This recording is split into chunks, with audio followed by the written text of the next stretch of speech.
Hello and welcome friends, स्वागत है आप सभी का YouTube channel masters in ethical hacking पे। तो गाइज़, आज हम बात करने वाले हैं अपने इस सिलेबस के बहुत ही ज़बरदस्त टॉपिक के बारे में। अगर आप बिगनर हैं, साइबर सिक्योरिटी में अपना फ्यूचर बनाने का सोच रहे हो और बड़े बड़े सर्टिफिकेशंस जिनकी कॉस्टिंग मार्केट और इंडस्ट्री में बहुत ज़्यादा है वो नहीं कर पा रहे हैं, तो हमारा चैनल अभी ज्वाइन करें, क्योंकि इस पर लगातार हर शाम 7 बजे आपकी ज़रूरत की जो चीज़ें हैं, cyber security, ethical hacking, penetration testing जैसे फील्ड से रिलेटेड जो वीडियोज़ हैं शुरू से एंड तक, वो फ्री ऑफ कॉस्ट आते हैं। तो चलिए दोस्तों, शुरू करते हैं। सबसे पहले आज हम जिस टॉपिक पे बात करने वाले हैं उसका नाम है पेनिट्रेशन टेस्टिंग। और पेनिट्रेशन टेस्टिंग क्या है, कितनी तरह की होती है, और ये वीडियो खास इसलिए भी गाइस, मैं एक चीज़ और बताना चाहूँगा आप लोगों को कि देखिए, सिर्फ हम प्रैक्टिकली कहीं से छोटे मोटे प्रैक्टिकल्स देख के और हम ये सोचते हैं कि यही कंप्लीट है और यही वास्तव में साइबर सिक्योरिटी एथिकल हैकिंग है, तो ऐसा बिल्कुल नहीं है। ये वीडियो देखने के बाद आप लोगों की समझ में ये बात तो क्लियर हो ही जाएगी कि वास्तविक जो साइबर सिक्योरिटी कॉन्सेप्ट है या एथिकल हैकिंग जैसे जो कॉन्सेप्ट हैं वो किस तरह से परफॉर्म किए जाते हैं या उनके लिए किस तरह की चीज़ों की ज़रूरत होती है। तो सबसे पहले हम बात करेंगे पेनिट्रेशन टेस्टिंग के बारे में। तो हमें ये पता ही होना चाहिए कि पेनिट्रेशन टेस्टिंग होती क्या है। गाइस, पेनिट्रेशन टेस्टिंग का एक जो असली मकसद और पर्पज़ है वो होता है सिक्योरिटी सिस्टम के अंदर जो कमियां हैं उनका पता लगाना और सिक्योरिटी को ज़्यादा से ज़्यादा मजबूत करना। अच्छा, अब सवाल ये आता है कि सिक्योरिटी ज़्यादा से ज़्यादा मजबूत किस तरह से होगी। ठीक है, तो आप यहाँ पे पढ़ेंगे detailed analysis of weaknesses in design, technical flaws and vulnerabilities in organisations information security. यानी कि ये डिटेल्ड एनालिसिस है। डिटेल्ड एनालिसिस का क्या मतलब है कि आपका जो नेटवर्क है, सर्वर है, वाईफाई है या जितनी भी डिवाइसेस उससे कनेक्टेड हैं, ठीक है, तो उनमें कहीं कोई कमी तो नहीं है, उससे प्रॉपरली एक एक चीज़ को चेक करने वाली जो प्रोसेस है। डिटेल्ड का मतलब आ गया port, protocol, services, server, network, चाहे वो फिजिकल एक्सेस की भी बात है, वो सारी चीज़ों को एनालाइज करना और उन कमियों का पता लगाना। अच्छा, अब ये है, इसमें तो अटैक्स भी परफॉर्म किए जाते हैं। साइबर अटैक्स जिनकी हम बात करते हैं वो क्यों किए जाते हैं, ताकि कमियों का पता चले। तो ये एक डिटेल एनालिसिस होती है कमियों का पता लगाने के लिए, लेकिन ये होता है विद परमिशन, यानी कि ऐसा नहीं है कि कहीं भी कोई भी परमिशन के साथ वो चीज़ की जाती है। अब सवाल आता है कि पर्पज़ क्या है इसका। गाइस, पर्पज़ में पहले भी आप लोगों को बता चुका हूँ कि सबसे पहले तो ये पता लगाना कि इसमें कहाँ कमियाँ हैं।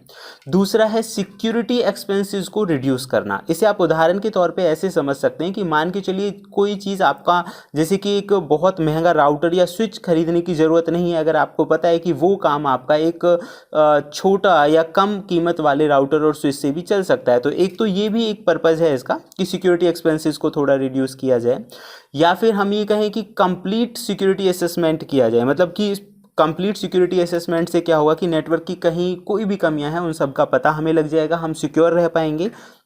एंड सिक्योर रहने से क्या फ़ायदा मिलेगा हमें, जो इंडस्ट्री में किसी भी ऑर्गेनाइजेशन की जो स्टैंडर्ड्स हैं, किसी भी ऑर्गेनाइजेशन की जो रेपुटेशन है उस पर कोई फ़र्क नहीं पड़ेगा। ठीक है, एक आता है maintain industry standard and regulations. ये बहुत काम की चीज़ है। ज़रूरी नहीं है कि अब ये आता है कि यार कंपनियां करवाएंगी ही क्यों, मतलब कोई भी कंपनी अपने नेटवर्क को सिक्योर क्यों करवाएगी। गाइज, अगर देखो उससे कोई नुकसान ना हो तो वो नहीं करवाएगी, है ना।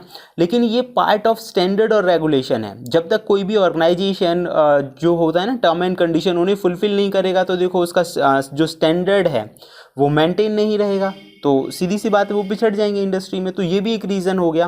बेस्ट प्रैक्टिसेस को फॉलो करना, सिक्योरिटी कंट्रोल्स को टेस्ट करना और करंट सिक्योरिटी इंफ्रास्ट्रक्चर को इम्प्रूव करना, ये इसका मेन पर्पस होता है। ठीक है, तो ये सारे पर्पसेस हैं जिसके लिए पेनिट्रेशन टेस्टिंग की जाती है। अब हम जानते हैं इसके दूसरे टॉपिक्स पे। इसमें नेटवर्क वगैरह मैं आपको बता ही चुका हूँ कि पूरा का पूरा आता है। पेनिट्रेशन टेस्टिंग जो है कितने तरह की होती है। गाइज, रियल में तो 3 ही तरह की होती है, जिसमें आपका आता है नंबर 1 पे जैसे ब्लैक बॉक्स टेस्टिंग।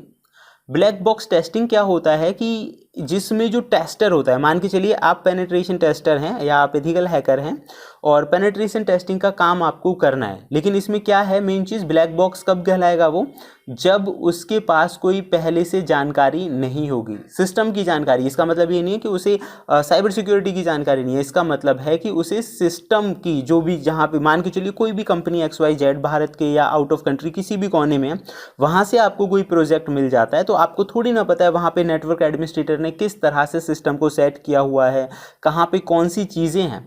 ठीक है, तो उसे ज़्यादा जानकारी नहीं होती। और इसमें क्या किया जाता है, एक्सटर्नल अटैक परफॉर्म किए जाते हैं, एक्सटर्नल मतलब बाहर से, और उसकी कमियों का पता लगाया जाता है। तो मेनली ये होता है एक्सटर्नल तरफ से, मतलब आउटसाइड से ही ये सारी चीज़ें की जाएंगी। इसका जो कॉमन यूज़ है आप कहेंगे simulating a real world attack where the attacker has no prior knowledge of the system. कुल मिला के शॉर्ट में आप ये समझ लीजिए कि ब्लैक बॉक्स टेस्टिंग जो होता है उसमें जो अटैकर या एथिकल हैकर होता है उसे ज़्यादा नॉलेज नहीं होती। वाइट बॉक्स टेस्टिंग की अगर हम बात करें तो इस तरह की टेस्टिंग में जो अटैकर होता है उसे फुल नॉलेज होती है। इसका मतलब क्या हुआ, फुल नॉलेज कैसे होगी, मान के चलिए आप पहले से ही किसी कंपनी को सिक्योर करके आए हैं, आप एक नेटवर्क एडमिनिस्ट्रेटर्स हैं, या फिर मान के चलिए नेटवर्क ही पूरा आपने सेटअप किया है, सर्वर वगैरह सारी चीज़ें आपने सेटअप की हैं, तो वो सारी जो चीज़ें हैं वो सब कुछ वाइट बॉक्स टेस्टिंग के अंदर आता है। ठीक है, मतलब आप जो एथिकल हैकर है या पेनिट्रेशन टेस्टर है उसे नॉलेज है और उस नॉलेज के साथ वो काम कर रहा है, तो वो आता है वाइट बॉक्स टेस्टिंग के अंदर।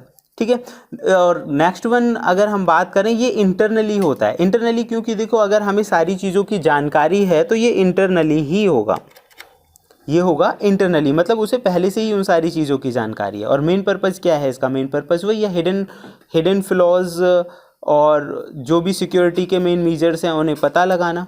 उसके बाद आता है नंबर 3 पे ग्रे बॉक्स टेस्टिंग। जैसे कि हैकर्स में ब्लैक वाइट और ग्रे हैट होते हैं, ऐसे ही ग्रे बॉक्स टेस्टिंग के अंदर क्या होता है कि जो पेनिट्रेशन टेस्टर्स हैं उन्हें दोनों तरह की नॉलेज है। दोनों तरह की नॉलेज से मतलब है कि पेनिट्रेशन टेस्टर को ब्लैक बॉक्स की भी जानकारी है और वाइट बॉक्स की भी जानकारी है। ठीक है गाइस, तो ये हो गए हमारे 3 तरह की पेनिट्रेशन टेस्टिंग्स की किस किस तरह की होगी। लेकिन इंडस्ट्री और मार्केट में और भी अलग अलग तरह की पेनिट्रेशन टेस्टिंग्स जो है वो होती है। जैसे कि मैं आपको बताना चाहूँगा नेटवर्क पेनिट्रेशन टेस्टिंग है। नेटवर्क पेनिट्रेशन देखो ये है तो 3 ही तरह की, लेकिन अब इसमें अलग अलग फील्ड्स डिवाइड कर दी एक तरह से। जैसे कि मान के चलिए नेटवर्क में क्या है कि पूरे नेटवर्क को वो चेक करके देखेंगे। उसके बाद आता है web application penetration testing. Web application penetration testing क्या होती है, वेब यानी कि जो हमारी वेब एप्लीकेशंस हैं, सर्वर हैं, क्लाइंट हैं और दूसरी जो चीज़ें हैं उनसे रिलेटेड इसमें काम होता है। उसके बाद है वाईफाई या वायरलेस पेनिट्रेशन टेस्टिंग, कहेंगे कि वाईफाई से जुड़ी हुई जो डिवाइसेस हैं या वाईफाई को कोई एक्सेस तो नहीं कर सकता, इस तरह की जो चीज़ें वो वाईफाई पेनिट्रेशन टेस्टिंग के अंदर आती हैं। एक है सोशल इंजीनियरिंग। अच्छा, सोशल इंजीनियरिंग में क्या है कि कंपनी के जितने भी सदस्य हैं, उस ऑर्गेनाइजेशन से जुड़े हुए जितने भी लोग हैं, उन्होंने सोशल मीडिया पे कितना डेटा डाल रखा है या फिर सोशल इंजीनियरिंग की मदद से वो कंट्रोल में आ सकते हैं या नहीं आ सकते, ये सोशल इंजीनियरिंग पेनिट्रेशन टेस्टिंग का हिस्सा होता है। एक होता है मोबाइल ऐप पेनिट्रेशन टेस्टिंग, आप समझ ही गए होंगे स्पेशली मोबाइल ऐप के लिए है। फिजिकल पेनिट्रेशन टेस्टिंग ये आपको थोड़ा कंफ्यूज कर सकता है, बट मैं आपको बताना चाहूँगा कि फिजिकल पेनिट्रेशन टेस्टिंग का मतलब होता है कि फिजिकल मतलब कोई भी मान के चलिए एक ऑर्गेनाइजेशन है तो फिजिकल एक एरिया है कि किस एरिया में, जैसे सर्वर रूम हुआ या दूसरी जगह हुई, किस एरिया में कौन व्यक्ति एंटर कर सकता है, कौन एंटर नहीं कर सकता, या लिमिटेशंस देना या ऑथराइजेशन और ऑथेंटिकेशन देना, जिसके बारे में हम लास्ट के वीडियोस में डिस्कस कर चुके हैं, ये फिजिकल में आता है। क्लाउड पेनिट्रेशन टेस्टिंग ये क्लाउड से रिलेटेड सर्विसेज के लिए होती है। अब हम बात करेंगे फेस पेनिट्रेशन टेस्टिंग के जो फेस हैं वो कितने होते हैं। तो गाइज यहाँ पे 3 फेसेस के बारे में हम डिस्कस करने वाले हैं। अच्छा, आपको पता चल गया पेनिट्रेशन टेस्टिंग है क्या और कितने तरह की होती है। अब हम बात करने वाले हैं इसके फेसेस। तो फेसेस भी मायने रखते हैं कि मतलब करेंगे कैसे, तरीका क्या है, असली तरीका। मान के चलिए अब बहुत सारे लोगों के मन में ये सवाल होता है कि सर अगर मेरी खुद की कंपनी हो तो मतलब किस तरह से काम मिलता है हमें, प्रोजेक्ट किस तरह से हमारे पास आएंगे, दूसरा कहाँ से हम शुरू करेंगे। तो उस सवाल का जवाब आपको इस वीडियो में मिल जाएगा। तो देखिए 3 तरह के जो पेनिट्रेशन टेस्टिंग फेसेस हैं उसमें नंबर 1 आता है प्री अटैक, दूसरा आता है अटैक और तीसरा आता है पोस्ट अटैक। तो प्री अटैक के 2 पार्ट हैं, एक है प्लानिंग और एक है प्रिपरेशंस, और दूसरा जो है उसके 4 पार्ट्स हैं, penetrate the perimeters, acquire, escalate privilege and execute, implant and retract. और नंबर 3 पे आ जाता है आपका पोस्ट। तो ये 3 तरह की तैयारियां हैं कि मान के चलिए आप पेनिट्रेशन टेस्टिंग जो है वो परफॉर्म करने वाले हैं, तो आपकी तैयारी किस तरह की रहेगी। जैसे प्री अटैक वाली बात करेंगे, सबसे पहले जो सबसे ज़्यादा जरूरी चीज़ है ना, आप लोगों के मन में पता नहीं किसी के मन में स्कैनिंग आ रहा होगा, एनमैप आ रहा होगा, फुटप्रिंटिंग आ रहा होगा, लेकिन सबसे इंपॉर्टेंट जो स्टेप है दैट इज़ द कॉन्ट्रैक्ट। यानी कि जो कॉन्ट्रैक्ट है एथिकल हैकर्स जो होते हैं उन्हें सबसे इंपॉर्टेंट जो चीज़ है कि दोनों पार्टीज़ के बीच में ना कॉन्ट्रैक्ट होना चाहिए, और उस कॉन्ट्रैक्ट को नॉन डिस्क्लोजर एग्रीमेंट के नाम से या एनडीए के नाम से भी जाना जाता है। अब ये क्या होता है कॉन्ट्रैक्ट में ये सारी चीज़ें मेंशन होती हैं कि आप कौन सी चीज़ें शेयर कर सकते हैं किसी के साथ और कौन सी चीज़ें शेयर नहीं कर सकते, मतलब हाईलाइट कितना करना है, किस हद तक आप जो है अपना काम कर पाएंगे, ठीक है।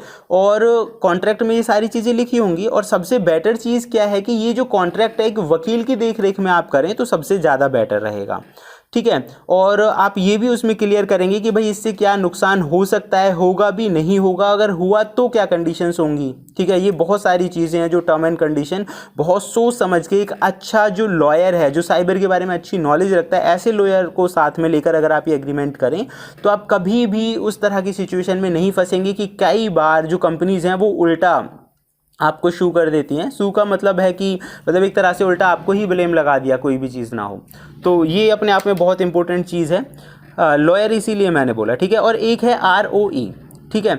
ROE मतलब ये एक तरह के फॉर्मल डॉक्यूमेंट्स होते हैं जिसके अंदर परमिशंस होती हैं कि भाई पेनिट्रेशन टेस्टिंग जो है वो किस हद तक और किस लेवल तक आप कर सकते हैं, दैट आर कॉल्ड ROE, ठीक है। अब हम बात करेंगे इसके स्कोप्स के बारे में।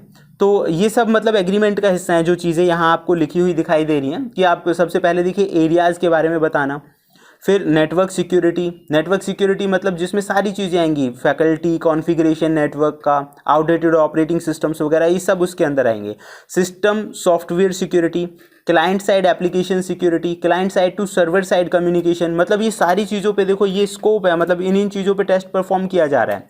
फिजिकल सिक्योरिटी हो, इनसाइडर हो, क्योंकि कल को कंपनी ऑर्गेनाइजेशन में कोई भी नुकसान हुआ तो देखो वो आपको पे कर रहे हैं, और ये जो राशि होती है लाखों में होती है, तो कोई भी कंपनी अगर आपको लाखों में पे कर रही है तो देखो उसे सिक्योरिटी तो चाहिए। अब ये ध्यान रखना आपका काम बनेगा कि भाई आपने फिजिकल पे ध्यान नहीं दिया या इनसाइडर या आउटसाइडर पे ध्यान नहीं दिया, ये सारी आपकी रिस्पॉन्सिबिलिटीज़ रहेंगी, तो ये सब उसके अंदर इंक्लूड होना चाहिए। सोशल इंजीनियरिंग भी हमें बहुत छोटा कॉन्सेप्ट रखता है लेकिन ये भी इंक्लूड होना चाहिए। तो गाइज ये स्कोप्स थे। अब इसमें पहला जो स्टेप है हमारा, इन सब के बाद आ जाता है इन्फॉर्मेशन गैदरिंग, फुटप्रिंटिंग, जिस पे हम पहले भी बहुत बार चर्चाएं और प्रैक्टिकल्स कर चुके हैं, लेकिन इसका भी पार्ट है, उस पर भी हम काम करेंगे। Next one is the attack face, ये मतलब सेकंड स्टेप आ गया हमारा। तो पहला है इसमें पेनिट्रेट द पैरामीटर्स, यानी इसमें ट्राई कर रहा है कोई भी, जैसे आप कोशिशें करेंगे जिसकी मदद से सिस्टम में आप एंटर कर जाएं, फायरवॉल को ब्रेक कर दें, इस तरह की कोशिशें करना होता है। टारगेट एक्विजिशंस हो गया कि मतलब अगर आपने ये कर लिया तो सेकंड स्टेप आ गया, आपको टारगेट आपके कंट्रोल में आ गया, तो वल्नरेबिलिटी स्कैनिंग से ये सारा काम आप कर पाएंगे। देन प्रिविलेज एस्केलेशंस आ गया कि भाई अब विशेष अधिकार बना लेना, मतलब पूरी तरह से सिस्टम पे कंट्रोल बना लेना, ये प्रिविलेज एस्केलेशन के अंदर आता है। And the final step execute implant and retract होता है, यानी कि इसके अंदर सिस्टम को कंप्रोमाइज़ करना, उसके अंदर बैकडोर्स वगैरह इंस्टॉल करना, और जो आपके लॉग्स हैं मतलब सबूतों को मिटाने वाले जो स्टेप्स हैं। मतलब ये सब कुछ क्यों किया जा रहा है, क्योंकि देखो if you want to catch a hacker then you need to think like a hacker, ये तो कहावत ही है ना। तो सीधी सी बात है कि यहाँ पे ये आप परमिशन से कर रहे हो, इथिकली आप वे में कर रहे हो, तो ये मतलब लीगल माना जाएगा, ठीक है।